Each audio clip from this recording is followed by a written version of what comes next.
My name is Caleb, and I'm a student, a former student and a worker here in New York City.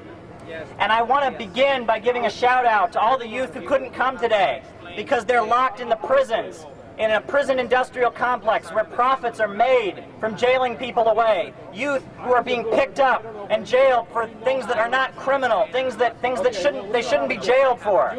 I also want to give a shout out to all the youth who, because of economic conditions, have been forced to join the U.S. military and are abroad used as cannon fodder for these profiteers and these bankers. They couldn't be here today. Now, if you look up at these buildings all around us, before these buildings were constructed, what did the people who built them have? They had a blueprint.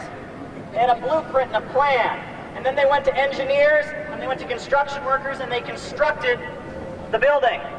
Well, right now, Wall Street and the banker class, the people who actually run this country, they have a blueprint.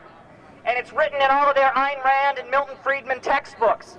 Their blueprint is the destruction of the future of this generation. Their blueprint is the end of free public education. Their blueprint is the end of decent schools. Their blueprint is low wages. Their blueprint is massive unemployment.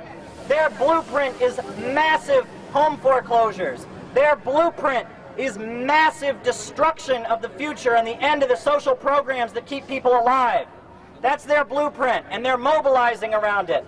They've got their Tea Party thugs mobilizing around it. They've got their police mobilizing around it to repress us and cage us in pins for speaking out. They've got their Democrats and their Republicans mobilizing around it. And if we're going to resist their program, we have to learn from the generations in the past who've done it before. In the 1930s, not far from here in Union Square, there was a demonstration of 10,000 people. And they gathered, and their slogan was "Fight or Starve." And they gathered in Union Square by the hundreds of thousands. And when the police told them they couldn't march, they said no. And they said, "This is our street, and we're going to march." And you know, they had a banner at that march. And you know what the slogan that was on the front banner of that march back in 1932? You know what the slogan was? Remember it. Remember it. Take it with you. If you remember a phrase, remember it. The slogan was class against class. And that's what we're talking about. Class against class. Say it with me. Class against class.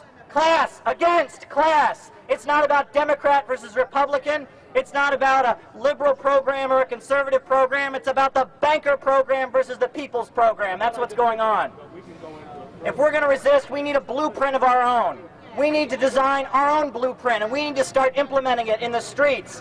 Whether we need to coordinate all of the resistance together so we can build a strong, united program of resisting the bankers' agenda of shutting us down and destroying us. We need a program that says equal rights for immigrant workers. We need a program that says end police brutality. We need a program that says stop the cuts in food stamps. We need a program that says hands off our schools and universities. We need a program that includes health care for all, jobs for all, education for all. And we need to step back and think about the real possibility that there could be a time when people like us could actually own and operate the banks and the factories, and there would be no boss class or banker class running society. People like you and I could actually have a say and run society. That would require one thing very simply, and it would require us to abolish capitalism. The capitalist system is the ruthless, evil system of the bankers, and I say if we're going to resist their program and their blueprint for destruction, we're going to have to abolish their system. So let's organize, let's be out there, and let's fight. Thank you.